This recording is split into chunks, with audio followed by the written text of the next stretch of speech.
जिन बच्चों ने टॉपिक नहीं डाला वो सुन लो वापस से।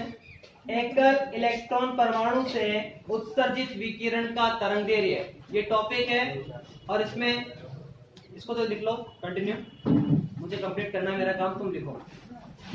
इसमें लिखना है आप लोगों को, तुम ये लिखो, मैं मेरा काम कर रहा हूं। जब एक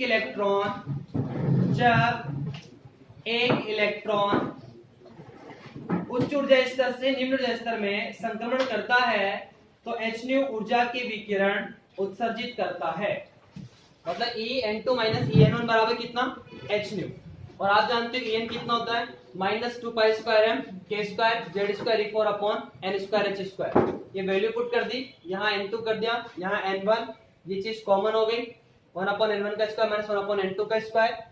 और ये Hc को भी मैंने इधर इंटू कर दिया, और ये इसको R कह दिया मैंने, और ये z² है सही। ये R को क्या कहते हो आप, रिडबर्ग नियतांक कहते हो। R का मान ये है फॉर हाइड्रोजन एटम।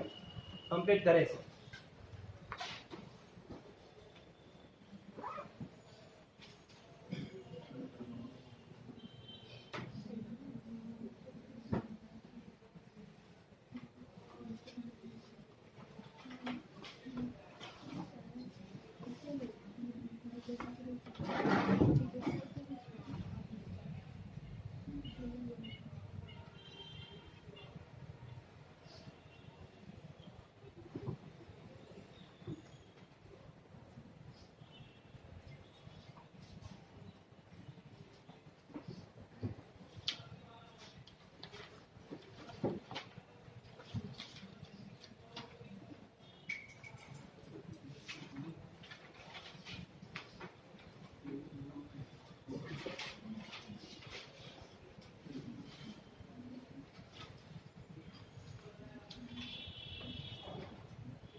ये चीजें पढ़ी है आप लोगों ने 12th क्लास में भी, 11th में केमिस्ट्री में पढ़ी होगी,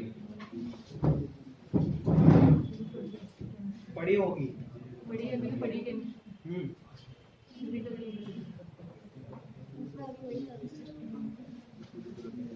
ये एग्जाम में नहीं आएंगे कुछ भी, ये मत सोचना एग्जाम में क्वेश्चन पक्का हो गया हमारा।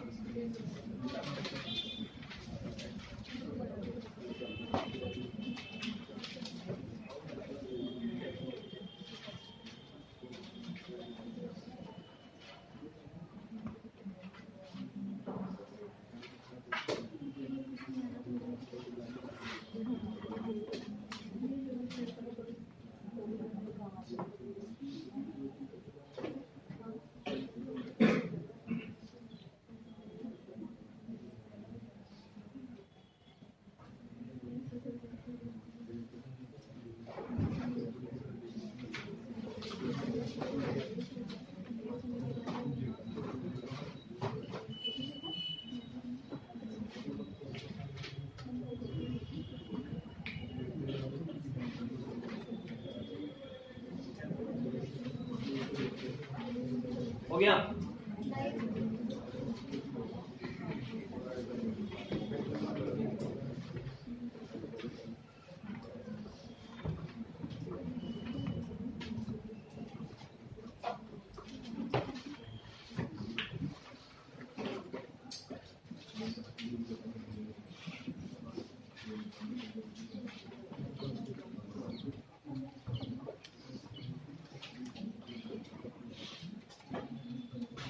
उपरोक्त सूत्र की सहायता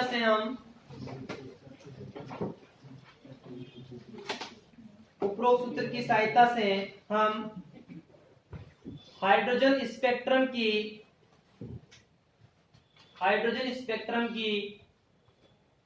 किसी भी रेखा का तरंगदैर्घ्य ज्ञात कर सकते हैं।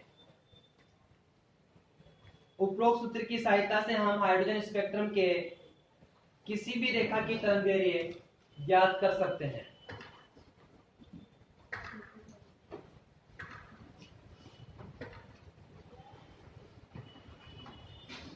ठीक है, अब टॉपिक डालेंगे। एकल इलेक्ट्रॉन परमाणु से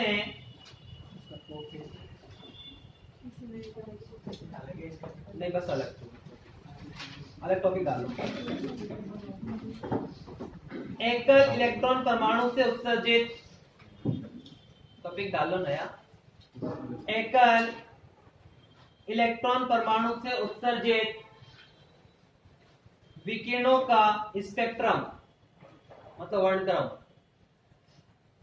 एकल इलेक्ट्रॉन परमाणु से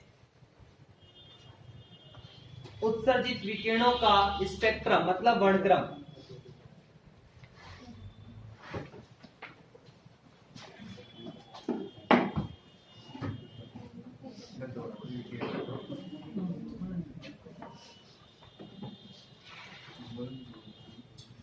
देखो हम जानते हैं कि हाइड्रोजन परमाणु के बाह्यतम कक्ष में या बाह्य कोश में एक इलेक्ट्रॉन होता है, अतः इसे क्या कहते हैं? एकल इलेक्ट्रॉनिक परमाणु कहते हैं। परंतु कुछ अन्य परमाणु जैसे helium plus, lithium plus 2, beryllium plus 3, boron plus 4, सोन। देखो आप जानते हो हाइड्रोजन के बाह्यतम कोश में एक इलेक्ट्रॉन होता है, एक इलेक्ट्रॉन परमाणु हो गया। हीलियम 2 पे आता है, हाइड्रोजन हीलियम, पर हीलियम प्लस मतलब एक दे दिया, हीलियम प्लस है तो इसमें बाह्यतम कोश में कितना इलेक्ट्रॉन हुआ? एक इलेक्ट्रॉन। लिथियम कितने पे आता है? 3 पे आता है, लिथियम प्लस 2 इसका मतलब कितने दे दिए? 2, तो बाह्यतम कोश में कितना इलेक्ट्रॉन हुआ? 1। बेरिलियम कितने पे आता है? 4 पर, प्लस 3 है इसका मतलब 3 दे दिए, कितना है? 1। बोरॉन कितने पे आता है? 5 पे, बी प्लस है इसका मतलब 4 है तो इसका मतलब 4 दे दिए, कितना है? 1। तो मैंने क्या कहा कि हम जानते हैं कि हाइड्रोजन परमाणु के बाह्यतम कोश में या बाह्यतम कक्षक में एक इलेक्ट्रॉन होता है, अतः इसे एकल इलेक्ट्रॉन परमाणु कहते हैं। परंतु कुछ अन्य परमाणु जैसे helium plus, lithium plus 2, beryllium plus 3, boron plus 4 के बाह्यतम कोश में भी क्या होता है? एक इलेक्ट्रॉन होता है, अतः इन्हें भी क्या कहते हैं? एकल इलेक्ट्रॉन परमाणु कहते हैं। लिखिए बात।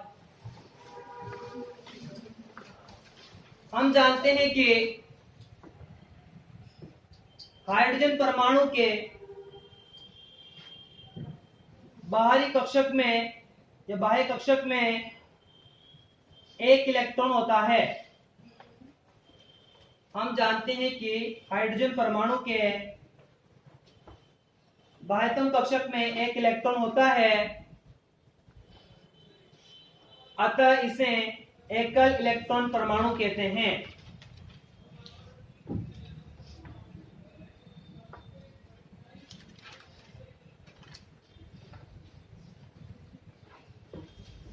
अतः इन्हें एकल इलेक्ट्रॉन परमाणु कहते हैं। किंतु अन्य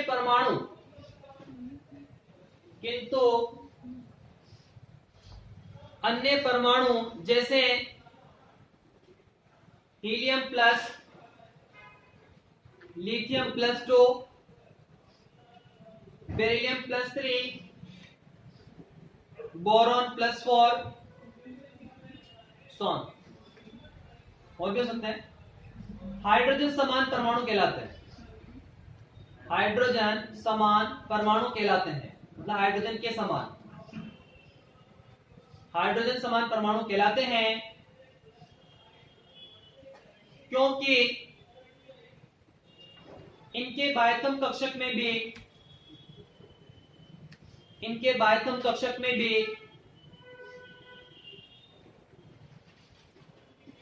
एक इलेक्ट्रॉन होता है।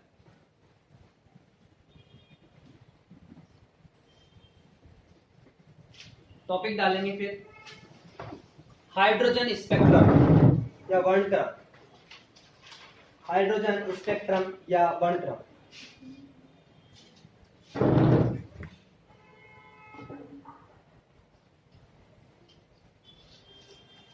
सुनो, जब हाइड्रोजन गैस का विद्युत विसर्जन कराया जाता है तो H2 अणु वियोजित हो जाते हैं और अनेक प्रकार की विकिरणें उत्सर्जित होती है। इन विकिरणों के समूह को स्पेक्ट्रम कहते हैं, क्या क्या कहते हैं? वर्णक्रम कहते हैं। और हाइड्रोजन स्पेक्ट्रम में अनेक रेखाएं पाई जाती है, जिसके आधार पर अपन इसको कितने भागों में? 5 भागों में बंद करते हैं। कौन कौन सी श्रेणियां? लाइमन श्रेणी, बामर श्रेणी, पाशन श्रेणी, ब्रैकेट श्रेणी और वुंड श्रेणी। ये पढ़ते हैं जनरली अपन, ठीक है?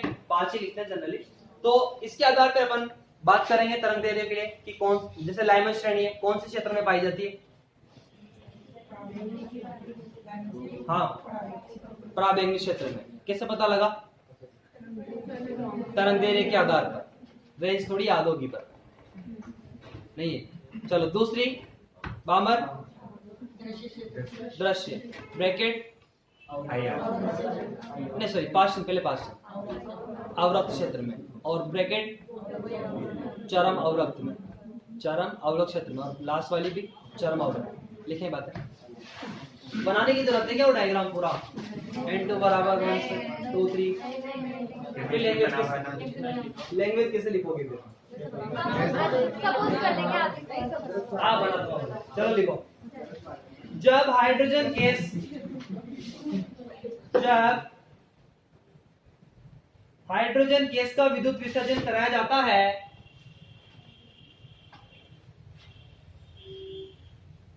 जब हाइड्रोजन गैस का विद्युत विसर्जन कराया जाता है तो H2 अणु वियोजित हो जाते हैं, तो H2 अणु वियोजित हो जाते हैं और अनेक प्रकार की विकिरणें उत्सर्जित होती है।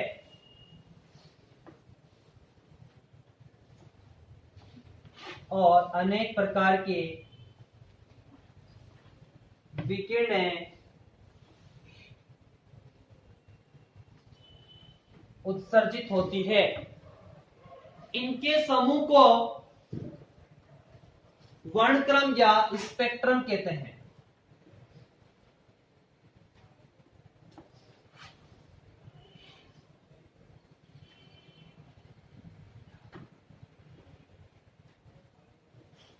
इनके समूह को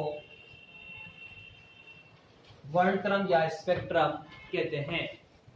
नेक्स्ट लाइन में, हाइड्रोजन परमाणु के स्पेक्ट्रम में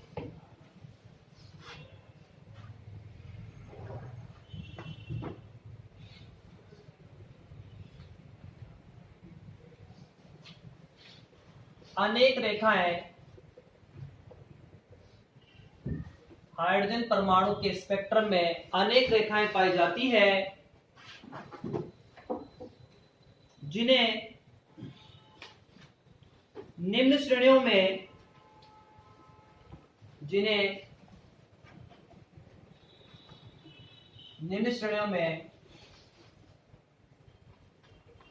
विभक्त किया जाता है, जिन्हें निम्न श्रेणियों में विभक्त किया जाता है।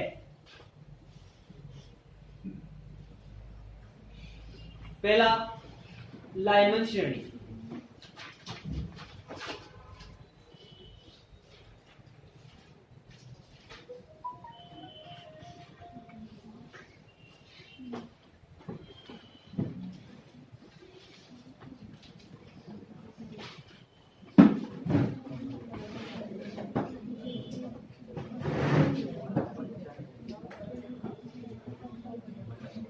क्या लिखोगे इसमें? बोलो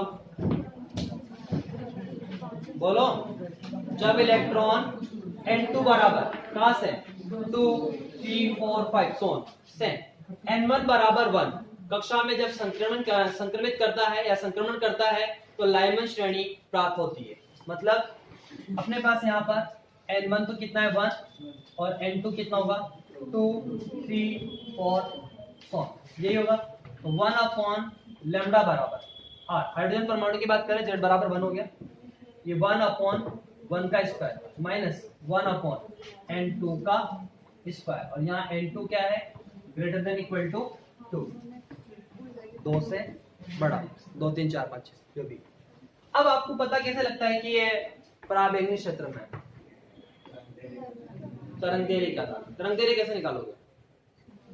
यार निकालने नहीं, बस मैं तो समझाने के हिसाब से बता रहा हूँ।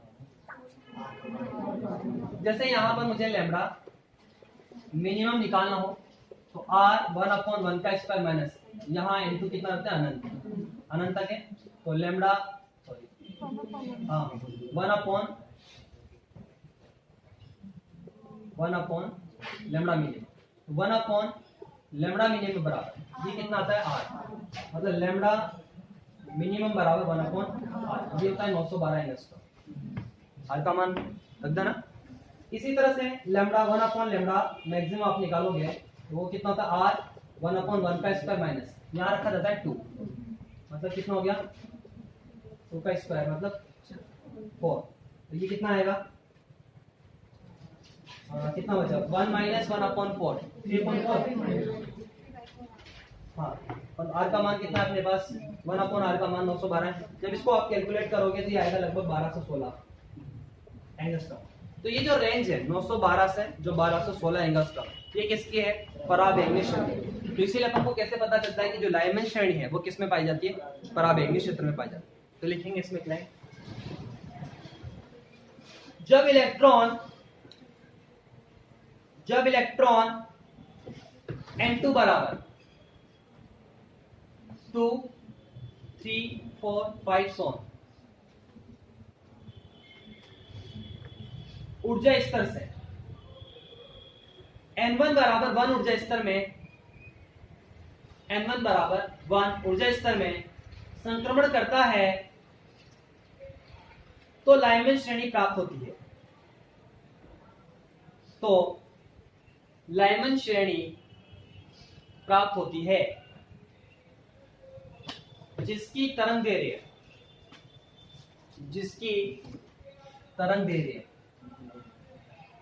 निम्न है, जिसकी तरंग दैर्घ्य निम्न है।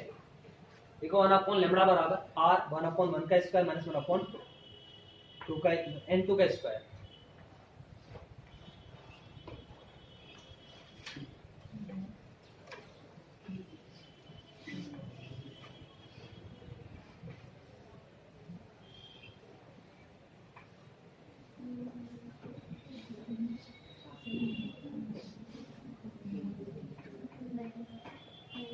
देख लिया ये नहीं लिखना कुछ भी कोई मतलब नहीं इसका है ना।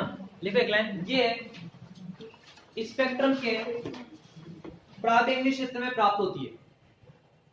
ये स्पेक्ट्रम के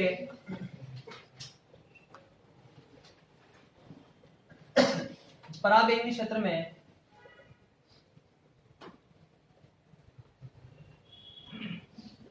प्राप्त होती है। नेक्स्ट बामर श्रेणी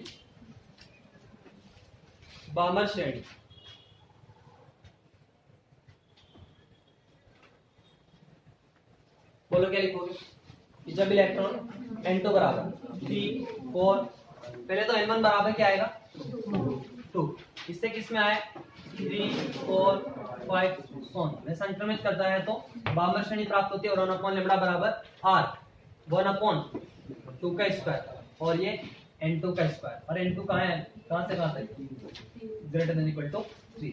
और ये स्पेक्ट्रम के कौन से क्षेत्र में प्राप्त होती है दृश्य क्षेत्र। चेक कर सकते हो आप लैम्डा मिनिमम और लैम्डा मैक्सिमम निकाल लो। तो लिखो इसमें जब इलेक्ट्रॉन n2 बराबर 3 4 5 सोन जब इलेक्ट्रॉन n2 बराबर 3 4 5 सोन ऊर्जा स्तर से n1 बराबर 2 ऊर्जा स्तर में संक्रमण करता है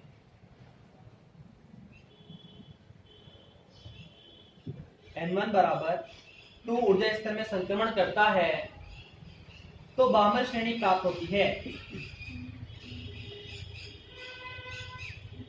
तो बामर श्रेणी प्राप्त होती है जिसकी तरंग दैर्घ्य निम्न है।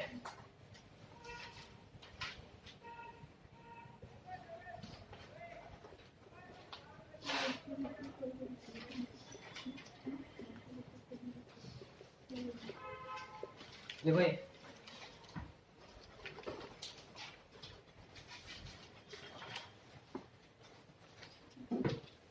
कौन सा रीजन पाई जाएगी दृश्य क्षेत्र।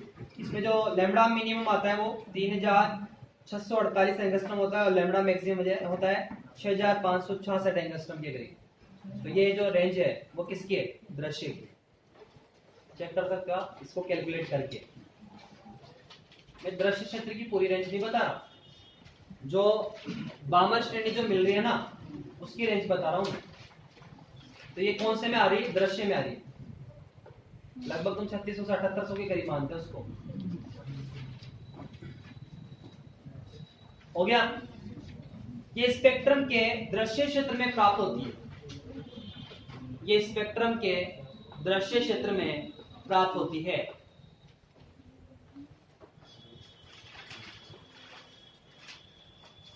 थर्ड, पार्श्व श्रेणी। पार्श्व श्रेणी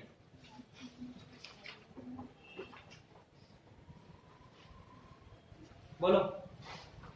जब इलेक्ट्रॉन N2 बराबर 4, 5, 6 से कहां पर N1 बराबर 3 ऊर्जा स्तर में क्या करता है? संक्रमण करता है, तो पार्श्व श्रेणी प्राप्त होती है। 3 का स्क्वायर कर दूं मैं, और यहां पर क्या लिख देता हूं? 4। तो लिखें, जब इलेक्ट्रॉन N2 बराबर 4, 5, 6 ऊर्जा स्तर से N1 बराबर 3 ऊर्जा स्तर में संक्रमण करता है,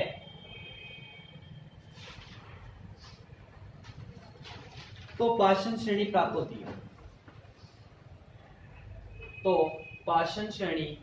होती है। जिसकी तरंग दे रहे निम्न है।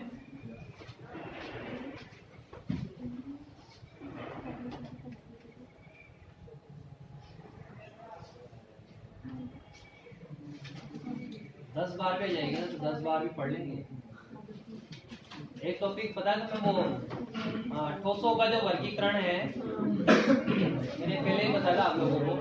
11th क्लास में बच्चा पढ़ता होगा केमिस्ट्री में, 12th क्लास में फिजिक्स में आ जाता है, बीएससी फर्स्ट ईयर में मैकेनिकल, उसमें ये पांचों श्रेणी लिख लो, ये डायग्राम बना लो। मैं भी देख रहा हूँ आज कौन कौन देखता है बोर्ड। देखो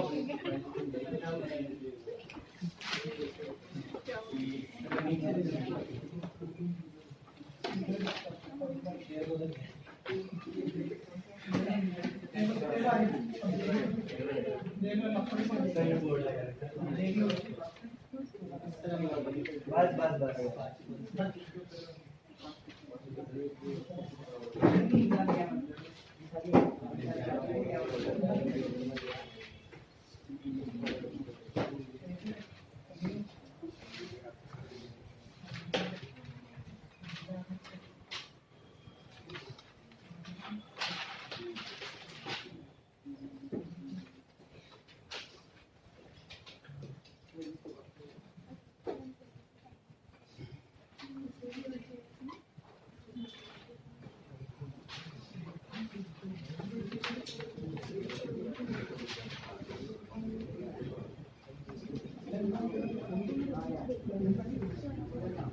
बना लो जल्दी से डायग्राम।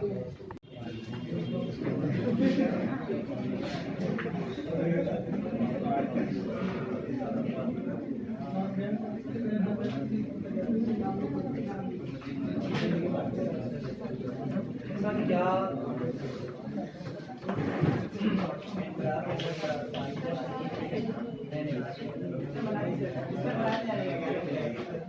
केमिस्ट्री में चलती है हमारे।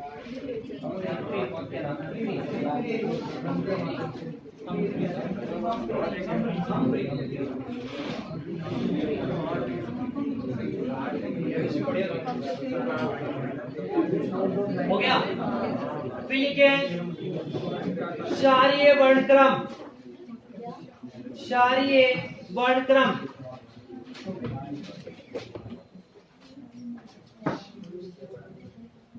क्षारीय वर्णक्रम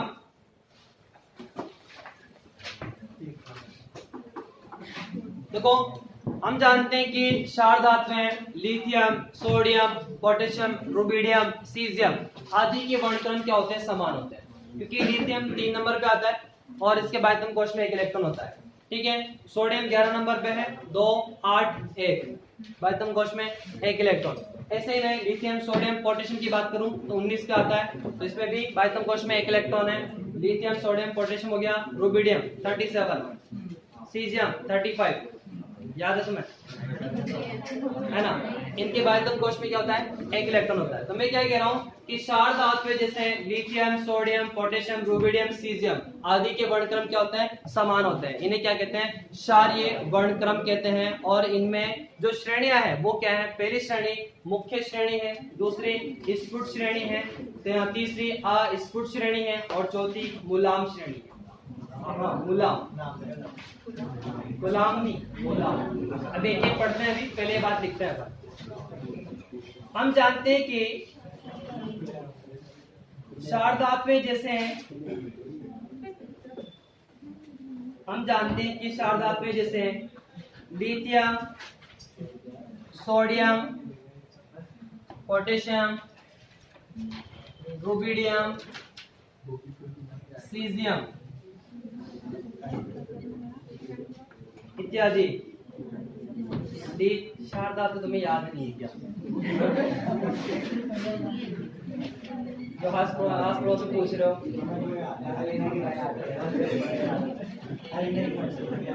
के वर्णक्रम समान होते हैं, के वर्णक्रम समान होते हैं,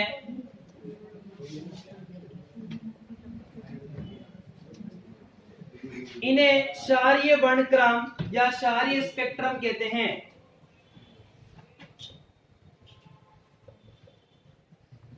इन्हें क्षारीय वर्णक्रम या क्षारीय स्पेक्ट्रम कहते हैं। इनमें निम्न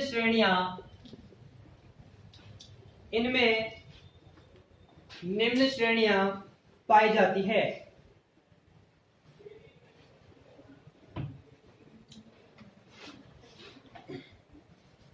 पहली मुख्य श्रेणी, प्रिंसिपल सीरीज, मुख्य श्रेणी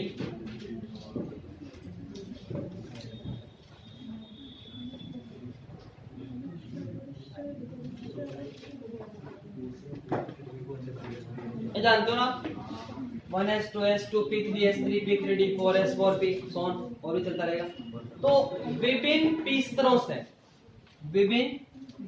स्तरों से न्यूनतम s स्तर में संक्रमण करने पर प्राप्त श्रेणी क्या कहलाती है, मुख्य श्रेणी कहलाती है। जिसकी तरंग दैर्घ्य कितनी होती है, 1 लैम्ब्डा बराबर r, आप जानते हो, अपॉन 1 प्लस म्यू एस का स्क्वायर। देखो जो न्यूनतम है वो क्या है, 1 है, तो 1 प्लस म्यू एस का square minus r upon m plus mu P का स्क्वायर। ये म्यू एस और म्यू पी कक्षकों के अभिलाक्षणिक नियतांक है और यहाँ पर m का जो मान है ग्रेटर देन इक्वल टू कितना है, 2 है।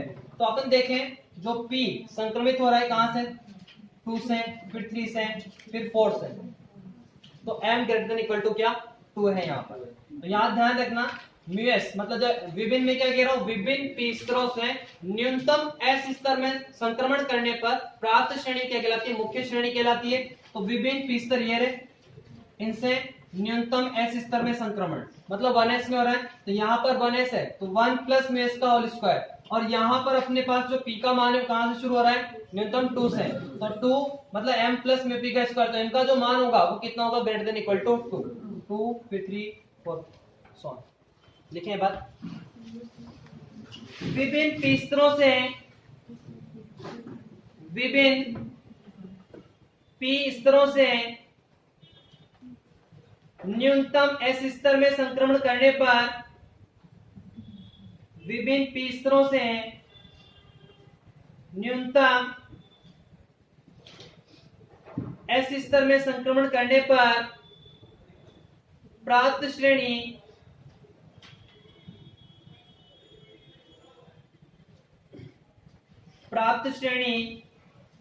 मुख्य श्रेणी कहलाती है।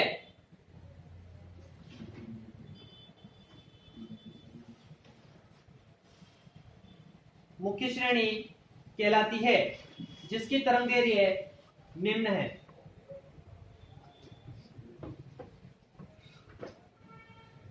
इसको और भी आगे बढ़ सकते हैं, 4s 4p 4d 4f।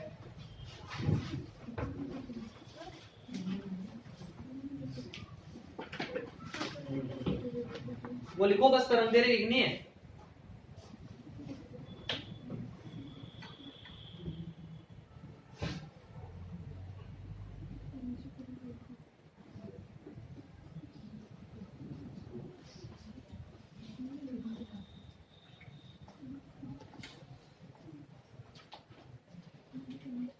फिर लिखे सेकेंड, पहले एक लाइन लिख लेना, यहाँ म्यूएस व म्यूपी, यहाँ म्यूएस व म्यूपी कक्षकों के अभिलाक्षणिक नियतांक है, कक्षकों के अभिलाक्षणिक नियतांक है।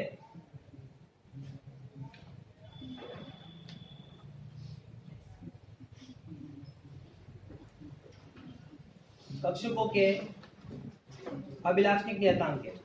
फिर लिखना सेकेंड, स्फुट श्रेणी, स्फुट श्रेणी,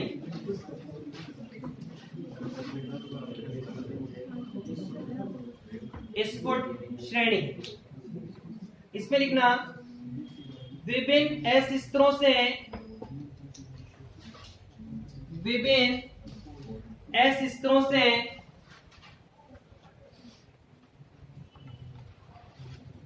न्यूनतम, विभिन्न एस स्तरों से न्यूनतम पी स्तर में, न्यूनतम पी स्तर में संक्रमण करने पर प्राप्त श्रेणी, संक्रमण करने पर प्राप्त श्रेणी स्फुट श्रेणी कहलाती है, स्फुट श्रेणी कहलाती है। विभिन्न एस स्तरों से, किसमें? न्यूनतम पी में। और भी हो सकता है। तो यहां पर देखो, न्यूनतम पी मतलब 2 प्लस म्यू पी का स्क्वायर, फिर minus m plus mu S का स्क्वायर, इसके इक्विवेलेंट हो सकता है बस, 1 से नहीं, मतलब म्यू एस है 2s से इसमें संक्रमित कर सकता है, इसके बराबर ऐसे अधिक होना चाहिए। तो यहाँ पर m प्लस म्यू एस का होल स्क्वायर, तो m का मान भी कितना है? ग्रेटर देन इक्वल टू, जिसकी तरंग दे रहे निम्न लिख लो, जिसकी तरंग दे रहे निम्न। शार्प सीरीज, इसको को शार्प सीरीज,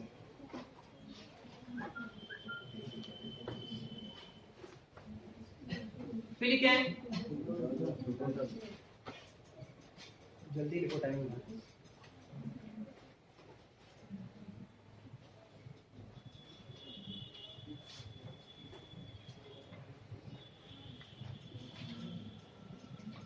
अस्फुट श्रेणी, डिफ्यूज, डिफ्यूज, अस्फुट श्रेणी विभिन्न डी स्तरों से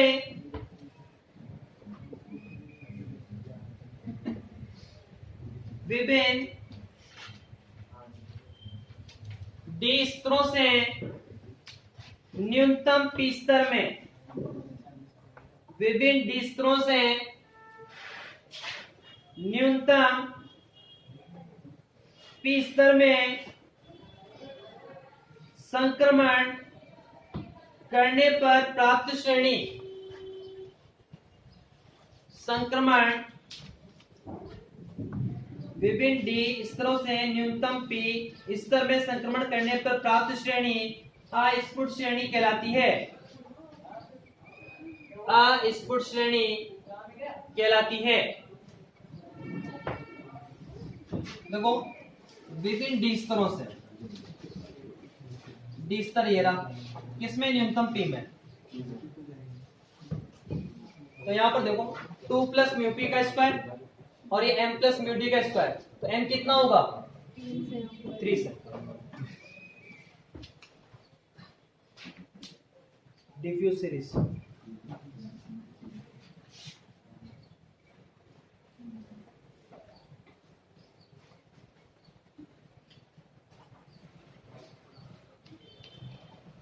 लास्ट मूलांक श्रेणी फंडामेंटल मूलांक देखिए बताऊं मूलांक एक मिनट रुकना मूलाभ करो मूलाभ हाँ मूलाभ श्रेणी मूलाभ श्रेणी गुलाब नहीं है विभिन्न एफ स्तरों से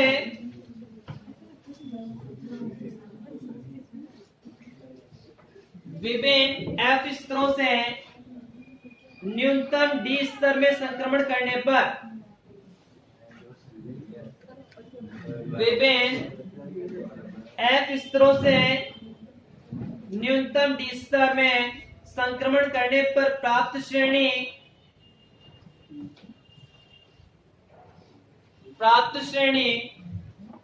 मूलाभ श्रेणी कहलाती है। मूलाभ श्रेणी कहलाती है। देखो विभिन्न एफ से किसमें डी में, तो ये एफ ही रहा न्यूनतम डी है तो 3 प्लस म्यू डी का स्क्वायर और एफ कहां से 4 से तो एम प्लस म्यू एफ का square greater than equal to ये लिख लेना बस आप लोग जैसे 1s 2s 2p 3s 3p 3d इसके आधार पर लिख सकते हो। इक्वेशन दे दो करके ही